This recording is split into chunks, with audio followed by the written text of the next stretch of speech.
राजा हमार फल बरमसिया, सर्दी जोखाम कबो धरी ना खसिया, सर्दी जोखाम कबो धरी ना खसिया। खालो ये राजा हमार फल बरमसिया, सर्दी जोखाम कबो होई ना खसिया। कि तहरा मुँह में धराइला तो छटकता, खाला मरत रहे दुनिया यही तो मिलता तहरा यहाँ तो कहता, मिलता तहरा यहाँ तो कहता। खाला मरत रहे दुनिया यही तो मिलता काहे यहाँ तो कहता, मिलता काहे यहाँ तो कहता।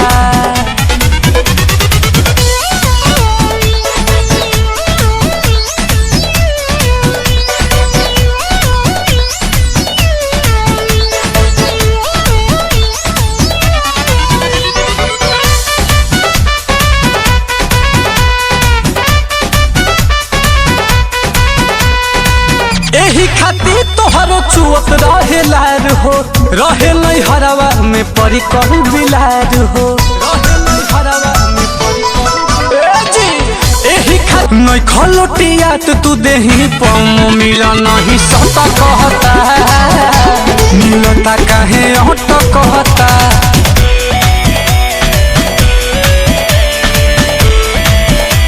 कालिका स्टूडियो आरा।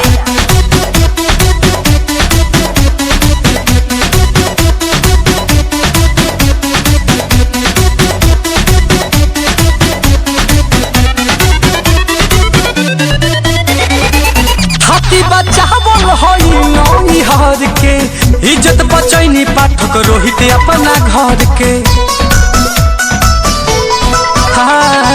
हाथी बचावल हई नई हर के, इज्जत बचैनी पाठक रोहित हो घर के। नील कमल रहन ताहर खटकता, ना मनबो मरत रहे दुनिया यही तो मिलता तहरा यहाँ तो कहता, मिलता तहरा यहाँ तो कहता।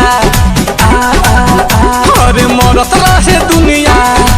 खालो ये राजा मोरा फल बरमसिया, सर्दी जोखाम फेरू धरी ना खसिया। खालो ये राजा मोरा फल बरमसिया, सर्दी जोखाम फेरू होई ना खसिया। मुँह में धराइला तो छटकता, खाला मरत रहे दुनिया यही तो मिलता तहरा यहाँ तो कहता, मिलता तहरा यहाँ तो कहता। अरे खालो ना मरत रहे दुनिया यही तो मिलता तहरा यहाँ तो कहता, मिलता काहे यहाँ तो कहता। गाइस इस गाने में हम लोग बहुत मेहनत किया है, बहुत दिल लगा के मेहनत किया है गाइस। इस गाने को प्लीज शेयर सब्सक्राइब जरूर करें, लाइक तो आप जरूर कर दीजिएगा। और वो जो नीचे है ना बेल आइकन का घंटा उसको जरूर दिखा ना, आपको दिख गया ना, दिखना उसे आप लोग घंटा मिस ना करें, आप घंटा टंटना दीजिए। और शेयर दोस्तों में आप लोग शेयर कीजिए, फेसबुक यूट्यूब जहाँ पर आप लोग चाहिए वहाँ पर आप शेयर कीजिए। बहुत जल्द हमारे अकाउंट नया वीडियो आने वाला है, ऐसे ही आप लोग को इंटरटेन करने के लिए बहुत ही भारी ऐसे ही लुक में आने वाला है। आप लोग हमें भूलिए मत, चैनल को सब्सक्राइब करें, चैनल को लाइक करें। Bye bye by.